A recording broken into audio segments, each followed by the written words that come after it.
I love the Power Glove. Come with me if you want to live. I love the Power Glove. No time for time travel.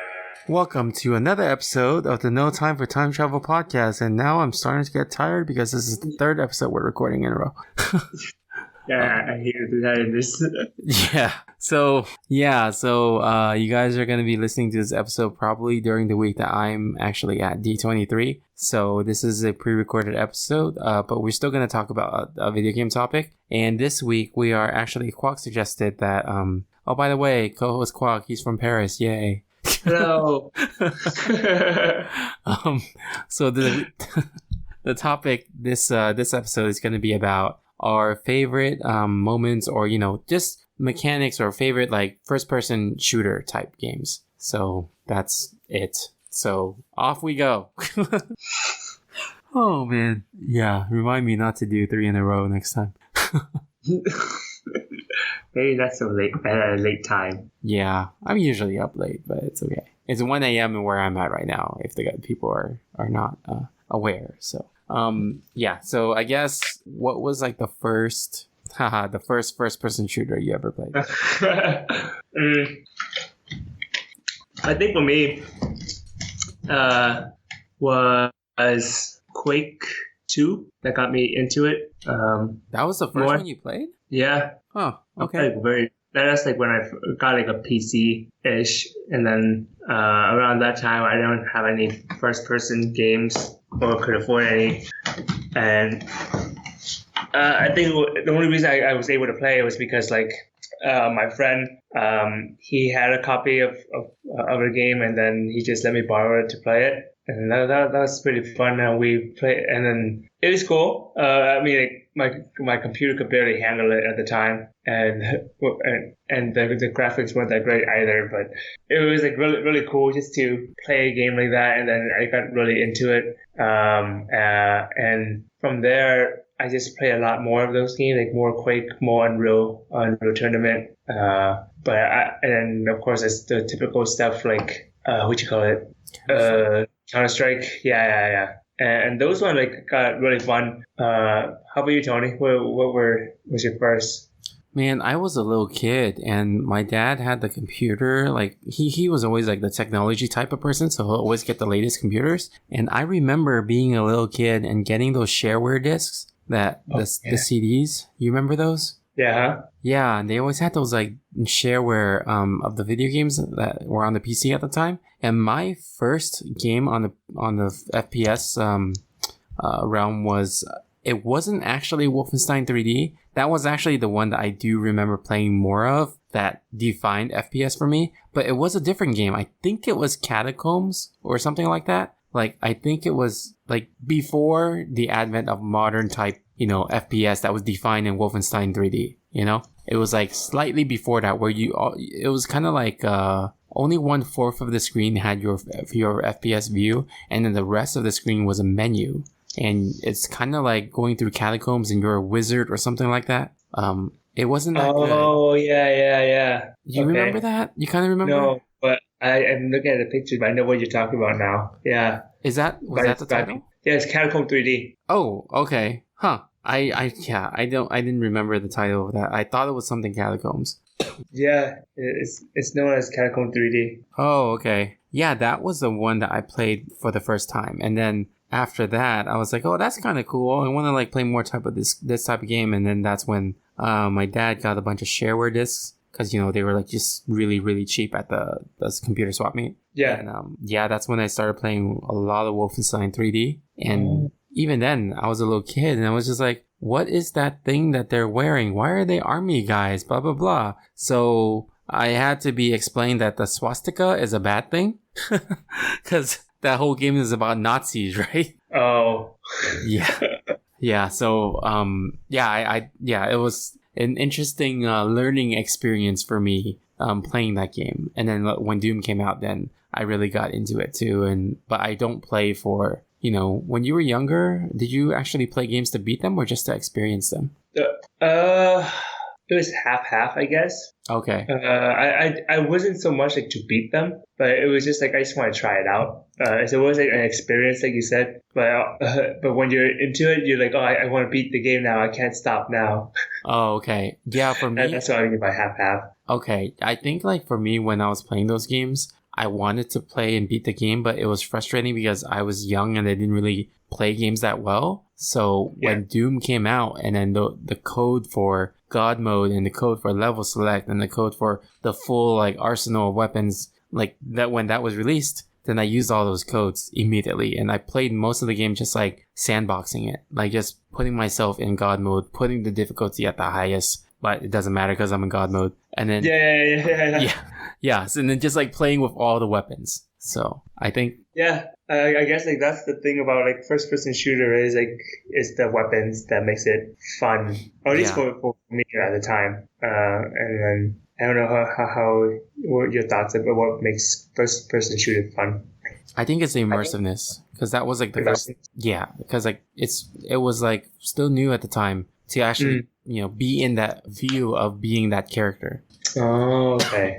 Because you can always control a character third person, but you don't feel like you're that character. But when you're in the first person, then it's like, hey, I am this character. So, and then the virtual reality became like a thing that people talked about. And I was like, wouldn't it be cool if FPS games became VR? And at the time, you didn't really have that VR thing. It was still kind of like a pipe dream, right? Yeah, that's true. Yeah. So yeah, it was just that idea of like, oh, we can just put on goggles and then we're viewing this from that person's perspective and we are that character. And FPS was kind of like on the road there. So going back to what you were saying about like shareware. There was one game that I remember that looked really cool, but I couldn't play because I didn't have like a computer that or know how to do anything that's computer related to make it run.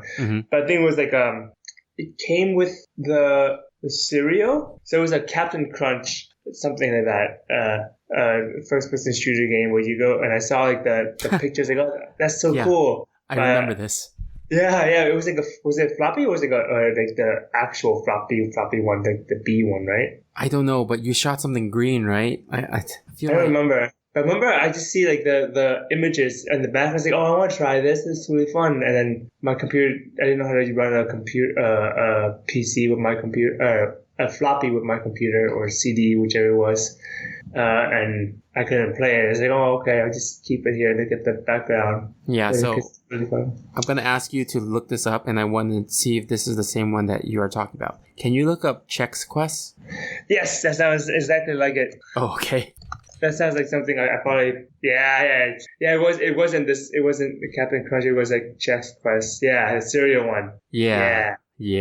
Because like I remember the green aliens and stuff. I never played it, but it's also one of the things where I want to play this game. It looks cool. Like Duke Nukem, but with like cereal. Yeah, this was created in 1996. So I didn't have. It was on DOS and Microsoft. Yeah. So it was during the time of like Wolfenstein style games, right? Wolfenstein and Doom. I think was it Doom first release. Doom was like 93-ish, right? I don't remember actually. Yeah, 93, right? Okay. Yeah, because I remember Doom and Mortal Kombat came out around the same year, like 93, 94, kind of. Or sorry, 93, 92, maybe? Was Mortal Kombat 92? Okay. 92? No, I don't remember. Let me see. Mortal Kombat release date. 1992. Yeah. Yeah, I think Yeah, the FPS games back then was so innovative because they never had anything like that before. Yeah. And then I remember, did you ever play a game called Heretic or something like that? Heretic? Yeah. I heard about it, but I never played it, no. Yeah, it came out after Doom, and it's kind of funny. Like, so it was like basically Doom, but you play as like some kind of like magical priest or something, and you're like shooting demons. But the code that you put in for God mode in Heretic, if you put the same code in, it actually kills you and said, haha, nice try. That's pretty funny. Yeah. And if you put in the code for getting all weapons, it actually takes all your weapons away. Oh. It was like little Easter eggs. I was like, oh, you think you can cheat? And then it's like, it takes all your weapons away. That's funny. Yeah, that was like a big thing back then. It's like cheat codes. Yeah. But yeah, it's, it's funny because the codes allowed you to sandbox the games, right? Yeah. And it just was interesting to think about that it took that long, like years and years, for them to actually make games that are in sandbox environments. Because I think one of the first was Grand Theft Auto 3, right? Mm-hmm. Like open world, pretty much. Oh yeah. I'm trying to remember what 3 was like. Yeah. 3 was pretty sandboxy. Yeah. So, but yeah, and I think Did you play a lot of So when you played Quake, was that more like LAN computer stuff? It was no. What do you mean by LAN computer stuff? Did Like you play online? Like, would you play on the internet or would you play at someone's house on another computer? No, I would play on the internet. Oh, okay. Yeah. And was it like kind of like a BattleNet type of thing, or was it still direct? It was like, I forgot what it was called, but it was like specifically for Quake games. Uh-huh. It was like a BattleNet-ish for that, but I don't remember what it's called. Arena or something like that, maybe? Sounds right. I mean, it sounds like there's Quake Arena too, but yeah. But I think it was like just directly connect. I know there's like a server one, and there's like a direct connecting where you could go to a private. Anyways, I don't know.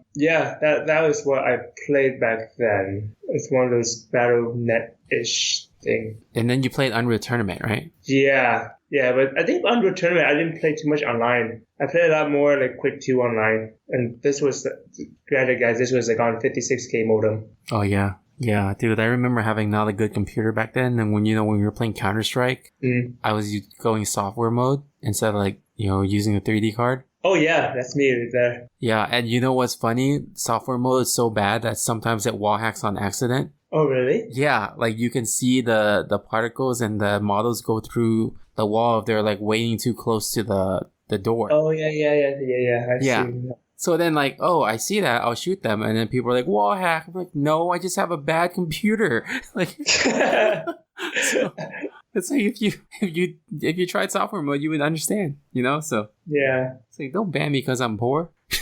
So sad. Yeah. That was like when DSL was relatively new. Yeah, and I was always jealous of the people in my high school who would, when you join the game and you see them and you see their kill loss ratio super good, but you also see their ping is like in the 30s. I'm like, what the heck, man? Mine's in the 400. Oh yeah, mine was decent, and mine was pretty decent, 56K. Mine wasn't. My 56K, it was 350 to 400 ping, and I remember my friend being on 56K, but in like the 150 to 200. Yeah, I was like in like the 200 to 300-ish, like the mid-range. Yeah, but man, those early internet days, remember those like lag outs or like when someone's kind of lagging, then all of a sudden they speed run through because the computer's catching up. Yeah, it's just catching up. Yeah. You have like people where they just jump in the air, they freeze, and you're like, I got you now. And you're waiting like, oh.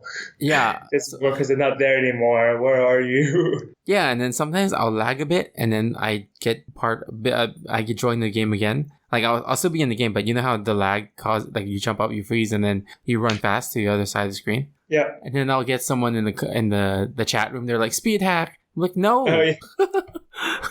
That's not a speed hack. That's just me being slow. Yeah. Oh man. So you were saying you're playing first person for the immersement. Is that still the case nowadays for you? Because you play like Overwatch and stuff, right?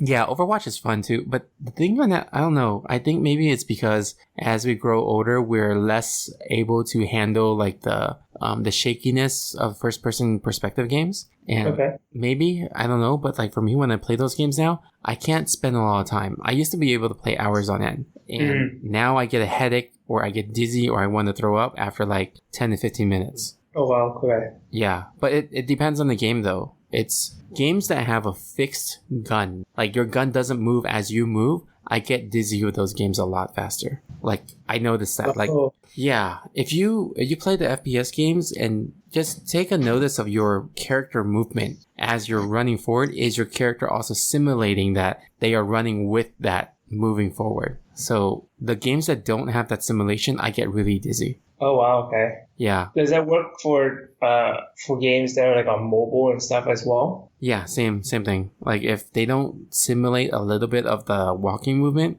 with like the HUD and the gun, like holding the gun that's shaking a little bit as you run, if they don't simulate that, I get dizzy faster. I don't know, something weird. What about third person? Third person's fine. I have no issues with third person. Okay, so now pretty much you default to third person because of you can handle it pretty much. Yeah, I mean, I still play first person. I still enjoy first person games. I just can't spend a lot of time on it, you know? In that, Yeah, depending on the game. Overwatch, I think, was fine for me for a while. Right now, I'm replaying Doom on the Switch, like Doom 1, and it's fun. I can play it, but I do get dizzy because it's older technology. That's interesting. Yeah, it's like car sick, I think. Yeah. So yeah, are you still able to play the first person shooter games? Yeah, I still play it. I still play it just fine. I think nowadays with the reason I don't play is just more different. I'm just I might have overplayed it when I was younger, so now it doesn't really appeal to me. So it just feels like kind of meaningless at times. Where it's like there's not. I think I play it more if it's more engaging. In terms of like story and stuff like that, I enjoy it every now and then. So like when they have mechanics to upgrade stuff, like in Borderlands, and it has like the RPG aspect, I enjoy that more. Oh, okay. Even though it's like first person, it's kind of fun. I think I'm trying. A lot of I think because a lot of games nowadays, like first person, I'm not really into it anymore because it became like so real and it gets kind of boring. That it's kind of like I think like Battlefield and stuff. Oh yeah, Battlefield. It's cool that it's really lifelike and it's nice and everything, but at the same time, a part of me just want to get like away from reality for a bit. Those games is like it's fun back then, and I'm sure like I saw like people play. Was it Rainbow Six?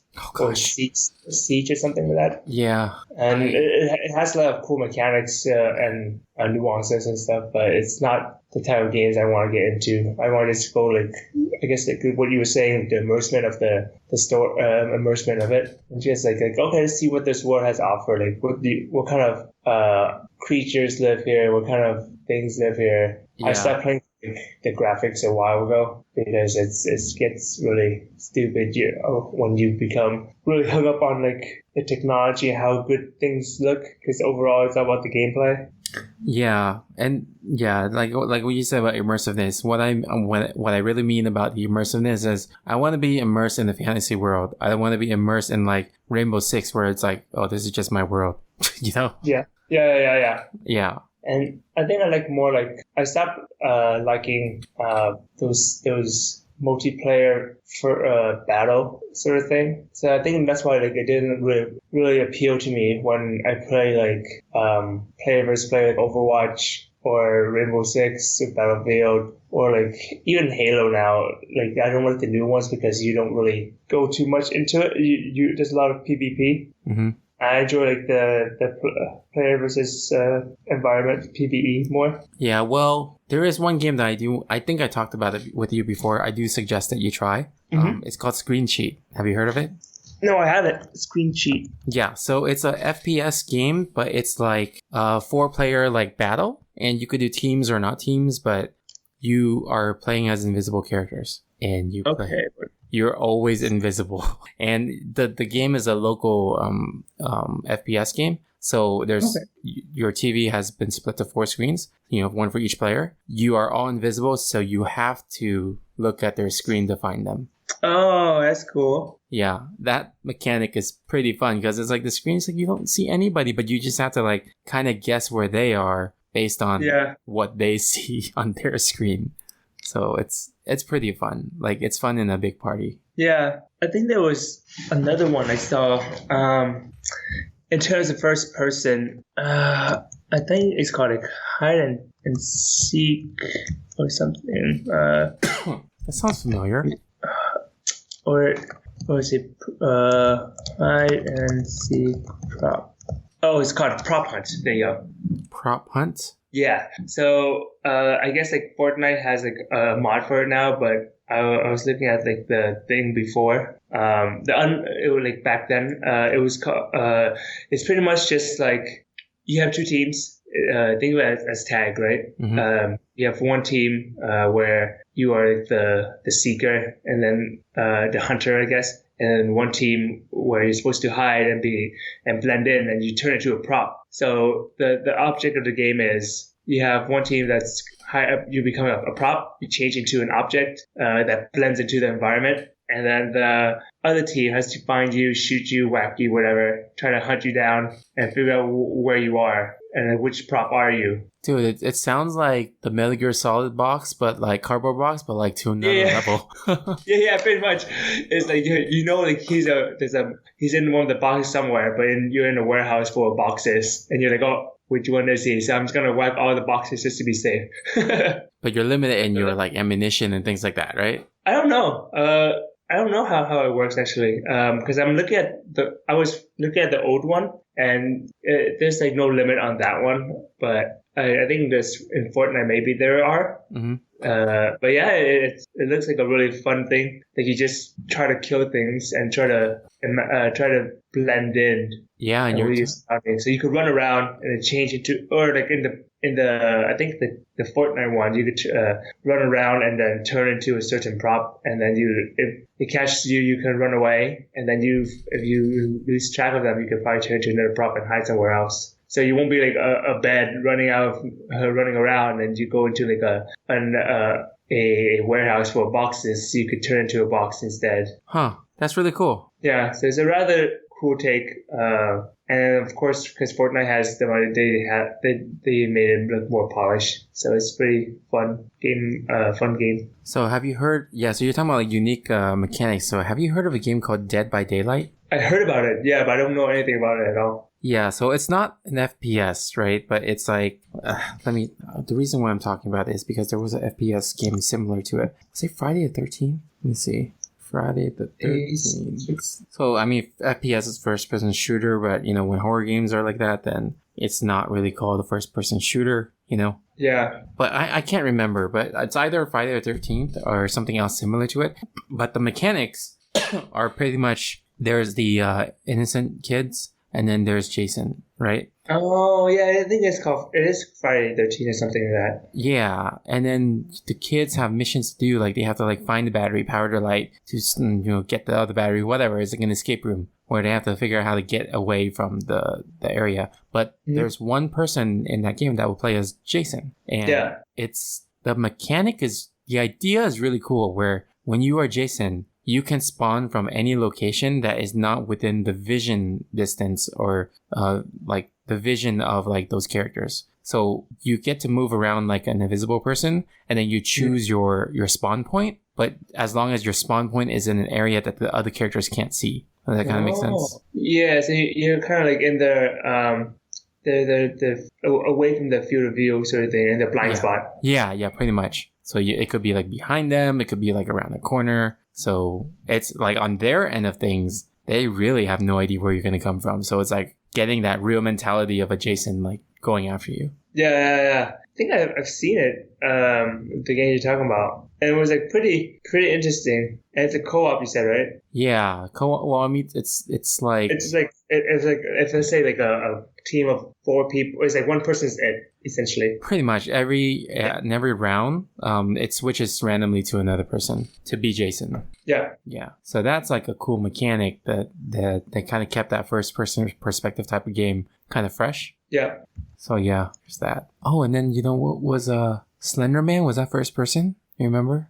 I never played it or seen anything about it actually. So I barely knew anything about Slender Man, except like I just hear people around me talk about it. I don't get it. I don't understand the history behind it or know where it came from. Yeah, I think Slender Man was just a fictional character made for this indie game, and then the game itself, you don't have any weapons or anything. You go in the forest and you have to find 7 or something pieces of paper that will help you like wade off the Slender Man. But if not, then he finds you, then you die. Like I think that's just a simple story.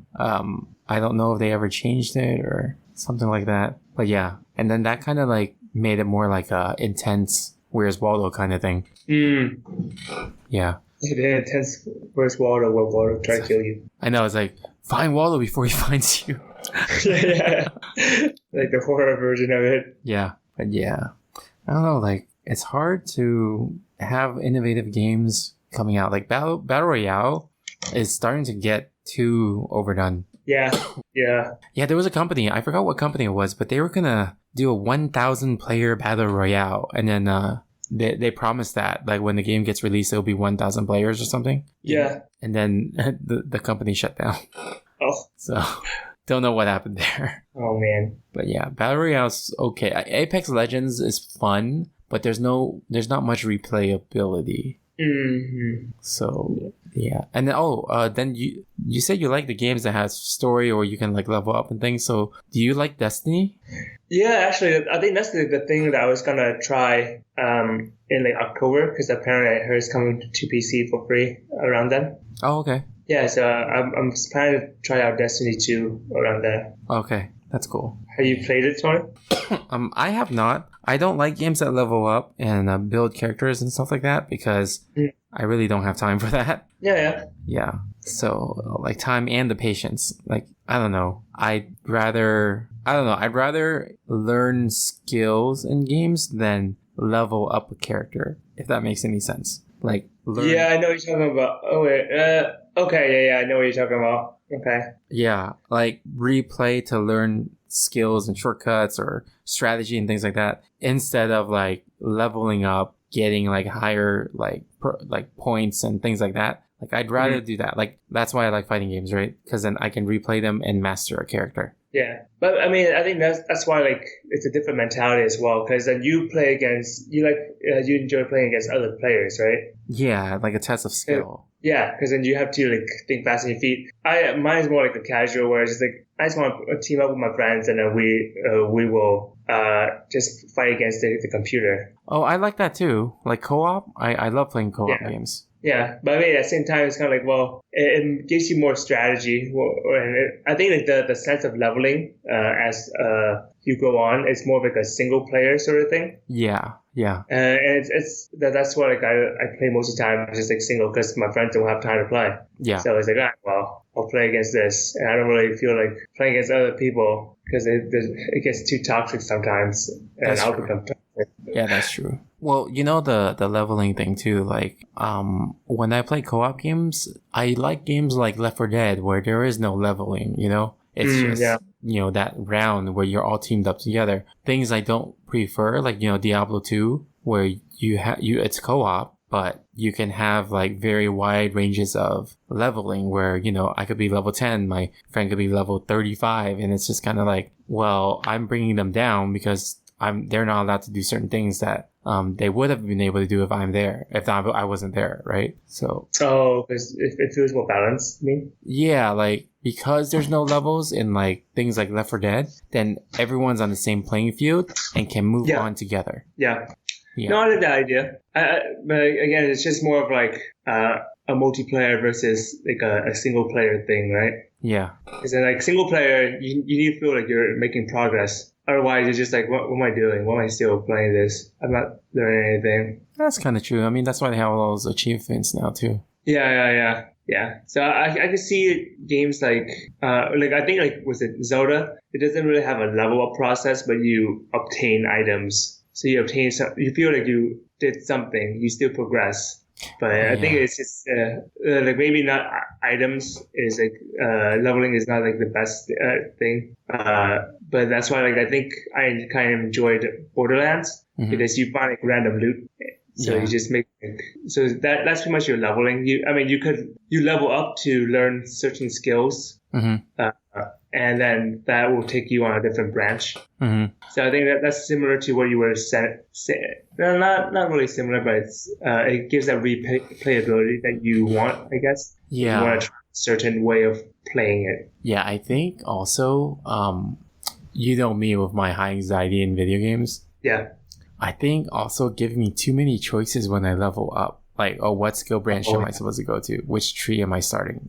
That's very fair. I think it's a double-edged sword, right? Yeah. It's really great that you have that option and like freedom, but at the same time, it's like, I have too much freedom. I don't know what to do with it. Yeah, and it's like, oh no, if I start this branch and I have to commit to this, and I don't want to commit. It's like, it's really that's like one of like the biggest downfall I find of like those type of games, like those RPG games. It's like you're still learning the game and you're trying to, and it's kind of forcing you to make a decision, but you want to just have fun and just play around with things. Yeah. That's So it's when you're forced down that road, you're like, oh my god, this is so overwhelming. Am I making the right decision?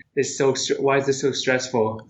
yeah, because it's like I really want to enjoy the game. I want to make the best decisions for my characters. But if you make me do a decision now, then later on I might regret it, and I feel bad about playing this game, and I don't want to replay the game because I have to waste more time. And then so I end up like getting to like sometimes like maybe 70 or 80% of the game done with like no skills at all. Oh yeah, because you're like, and by the end of the time, it's like, okay, I think I know what I want to do now. Yeah. And you're like, oh, I'm so much stronger with this. Yeah. I think that's why like a lot the games that have the ability to like respect your abilities have a higher chance of replayability, like, and makes it more fun because you're like, oh, okay, I know I can undo this later on, so it's fine. Yeah. It allows you to play around with it more. But definitely, it's kind of like it's like watching like a TV show or just like TV or like Netflix, right? You just say on Netflix, there's so many shows and you don't know what to do. Yeah. You spend most of the time just scrolling or like browsing. You're like, what do I want to watch? And by the time you figure it out, it's like, I'm tired. Yeah, no, I end up watching more trailers on Netflix than actual shows. Yeah, exactly. Like it's like, oh, what do I do? I'm tired now. Yeah, Next time. You remember those books back then, the Choose Your Own Adventure? Yeah. And I would always read those, and then when I had to make a choice, I would put my finger there, and then Try to do it. and then I go to the next page, and if there's another choice, I put my finger there again. Like then I have like two fingers on two different bookmarks. I have to remember the tree going back and everything. It was like, because I was like, I don't want to read all of this, and then the story ends already. You know? Yeah, I know what you're talking about. Yeah. I didn't went that far. I think I only stopped at like one. Oh, I've done. I had one finger. I was like, you know what? This is enough. Let's hope I make a decision. Yeah, I've done like I think 3, and then after that, I'm just like, okay, I'm just stopping. I stopped reading the book. It's too much for you. Yeah, but yeah, problems with commitment has affected my gaming. Yep, that's so funny. Yeah, but yeah. Anyway, anything else about first-person shooters? No, I guess it's just like, I don't know. Like, it's not the games that we mentioned are not really shooters, right? Yeah, just mostly first-person games. Yeah. So, yeah. At the same time, like, I still feel like I like third person more now than I do first person. Yeah, it depends. Like, I'm starting to like first person in VR a lot. Like certain games. I mean, it makes sense for VR. Yeah. Yeah, like games like I still think Robo Recall is like the most amazing thing. That's the one where like you are pretty much like fighting robots, like shooting robots. Oh, okay. Yeah, and then like you can pick them up like if they're close enough to you. It's okay. So it's cool because the mechanic of like those games is that you have your game space where you can walk around, right? And you can physically walk around in that space. And then the other thing is if you want to move to across the screen and it's outside of, your walking space, you would use your teleporter gun to teleport over there. Oh, okay. Yeah. So you have some freedom of movement, but not 100%, but you still get by without motion sickness because you're quote unquote teleporting, Yeah, I know what you're talking about. Yeah. Because you're pretty much stationary for the most part. Yeah. You get like a maybe good like 6 by 6 feet range of like movement. You can get even a larger area space if like you play outside in the yard or something. Yeah. So, yeah. So I think the first person games when you're doing it in VR, it's so much better because you don't have that potential limitation of getting motion sickness. Mm-hmm. Because, you are the movement. So. Yeah, I mean, it makes sense because VR, the trouble right now they have is like motion sickness for some people. Yeah. But yeah, you were talking about we were just talking about random first person games, and I wanted to mention Mirror's Edge is another innovative one. I never played that one actually, so I don't know. Mirror's Edge, it's the parkour one. Yeah. So I don't know how it feels. It's like Tony Hawk first person, I guess. Oh god. But in like parkour mode. Yeah. Yeah, it can get dizzy because I remember playing the demo and it's fun. It's cool. It's actually really cool. Oh, speaking of which, that reminds me.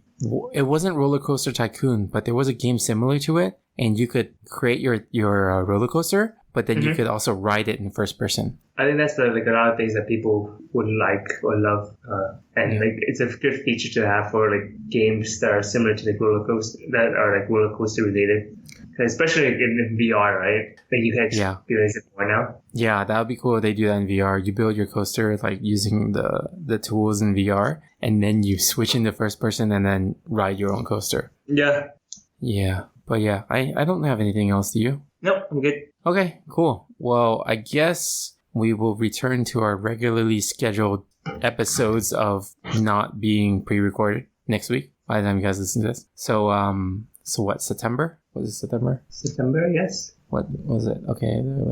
Yeah, September. I guess no time for time travel. Signing off, Herdiger and Warp Speed. See ya. Bye. I loved Power Glove.